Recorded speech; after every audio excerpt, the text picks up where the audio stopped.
আসসালামু আলাইকুম ওরহমতুল্লাহি ওবরাকাতু। আলহামদুলিল্লাহ ওসসালাতু ওয়াসসালামু আলা রাসূলিল্লাহ ওয়া আলা আলিহি ওয়া আসহাবিহি ওয়া মান ওয়ালাহ মা বাদ। সুপ্রিয় দর্শক শ্রোতা ভাই বোন, আমাদের সমাজে বিবাহ কেন্দ্রিক নানা রকমের চাঁদা আদায়ের প্রথা প্রচলিত আছে। বিশেষ করে বরের কাছ থেকে বিভিন্নভাবে চাঁদা আদায় করা হয়ে থাকে। শ্যালক শালিকারা হবু দুলাভাইয়ের কাছে দুষ্টমির ছলে চাঁদা আদায় করে থাকেন গেইটে এবং বিভিন্নভাবে গ্রামাঞ্চলে এগুলোর প্রচলন অনেক বেশি।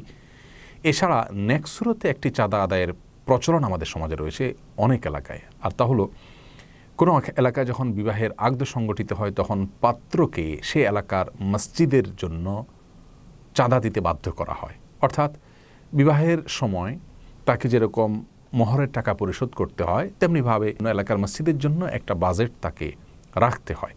অনেক সময় সেটা আগে থেকে ধার্য করা থাকে, আবার অনেক সময় বার্গেনিং করে সেটা নির্ধারণ করা হয়ে থাকে।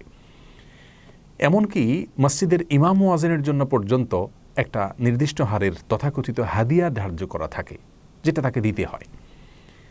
তো এই যে নেক্সুরতে চাঁদা আদায় করা হয় সামাজিক উন্নয়নের নামে, মসজিদের নামে, ইমাম মুয়াজ্জিনের হাদিয়ার নামে, ইসলামী শরিয়ার দৃষ্টিকোণ থেকে এটা জায়েজ আছে কিনা? আপাত দৃষ্টিতে তো মনে হয় এটা একটা ভালো কাজ, কারণ একজন মানুষ তিনি বিবাহ করছেন, বিবাহকে উপলক্ষ করে তিনি অনেক টাকা খরচ করছেন। অতএব বিবাহকে সামনে রেখে বা বিবাহকে উপলক্ষ করে তিনি যদি কিছু ভালো কাজে ব্যয় করেন তাহলে সেটা তো ভালো।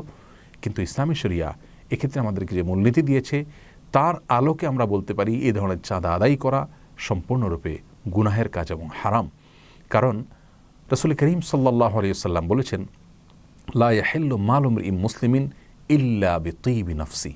কোনো মুসলিমের সম্পদ তার সম্পূর্ণরূপে সন্তুষ্ট চিত্তে দেওয়া ছাড়া সেটা গ্রহণ করা জায়েজ নাই।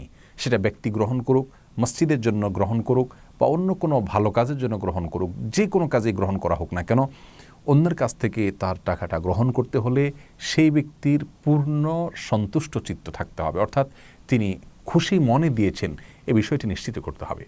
আর এ ধরনের ধরাবাঁধা নিয়ম যখন হয়ে যায় তখন কিন্তু কে খুশি মনে দিয়েছেন, কে বাধ্য হয়ে দিয়েছেন, কে সামাজিক কালচারের জাতাকলে পড়ে দিয়েছেন, সেটা কোনোভাবেই আমরা পরখ করতে পারি না।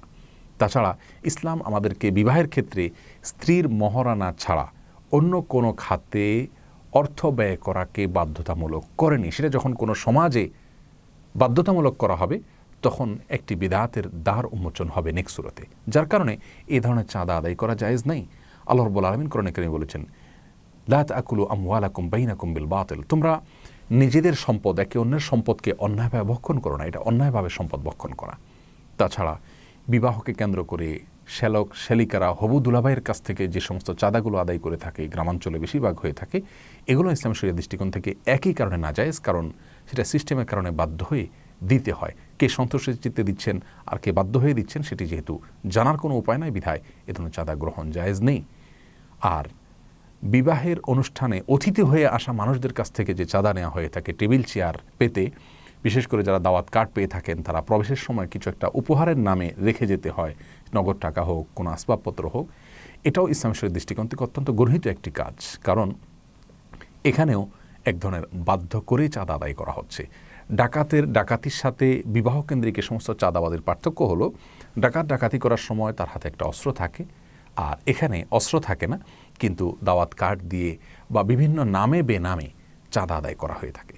এই সব ধরনের চাঁদাবাজিকে ইসলামী শরিয়া সম্পূর্ণরূপে নিষিদ্ধ ঘোষণা করে, যার কারণে আমাদের বিবাহগুলোকে পরিপূর্ণ সুন্নাহসম্মতভাবে অনুষ্ঠিত করতে হলে এ সমস্ত চাঁদা আদায় এবং চাঁদা দেওয়া নেওয়ার কালচার থেকে আমাদেরকে বেরিয়ে আসতে হবে। আল্লাহ রাব্বুল আলামিন আমাদের সবাইকে সেই তৌফিক দান করুন। আসসালামু আলাইকুম ওয়া রাহমাতুল্লাহি ওয়া বারাকাতুহু।